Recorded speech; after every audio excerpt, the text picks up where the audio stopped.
Closed doors, I'm a fool for your love.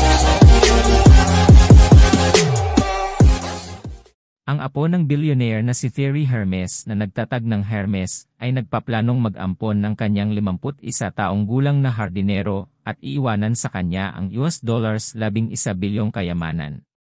Ayon sa Swiss publication na Tribune de Genève, iniulat ng Fortune na si Nicolas Puech, na 80 taong gulang, ay kasalukuyang nasa proseso ng pagpapalayas ng kanyang dating hardinero at handyman bilang kanyang legal na anak. Mahalaga na si Mr. Puech ay isang 5th generation heir ni Thierry Hermes, na nagtatag ng luxury fashion house noong 1837.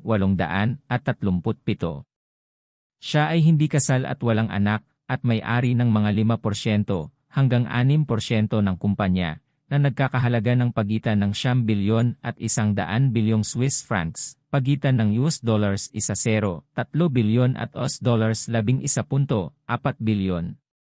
Ayon sa Fortune, kasalukuyang nasa proseso na ang 80 taong gulang na si Mr. Puech sa pagpapasa ng kanyang kayamanan sa kanyang dating hardinero. Iniulat din na nag-hire na siya ng isang legal team upang tulungan siya sa proseso. Kasalukuyan din siyang nasa proseso ng pagbabago ng mga benepisyaryo ng kanyang estate. Ang hindi pinangalanan na hardinero, nakasal sa isang babaeng Espanyol at may 2 anak, ay magmamana ng isang malaking bahagi ng kayamanan ni Mr. Puech. Iniulat ng Italian outlet na SKYTG 24 na ibinigay na ng 80 taong gulang na si Mr. Puech ang susi sa isang property sa Marrakech, Morocco, at isang villa sa Montreux, Switzerland, na nagkakahalaga ng kabuuang $5.7 milyon. Ayon sa Fortune, ang pagkilos na ito ay bahagi ng mas malawak na pagsisikap ni Mr. Puech upang baguhin ang mga benepisyaryo ng kanyang malaking estate, na tinatayang may-ari ng mga 5% o 6% ng $220 bilyong valued Hermes. Noong 2014 na, nagbitiw si Mr. Puech sa supervisory board ng kumpanya sa mga mapait na kalagayan matapos na mag-akwisisyon ang fashion rival na LVMH ng 23% ng Hermes bilang bahagi ng isang hostile takeover bid, karamihan sa pamamagitan ng stealth.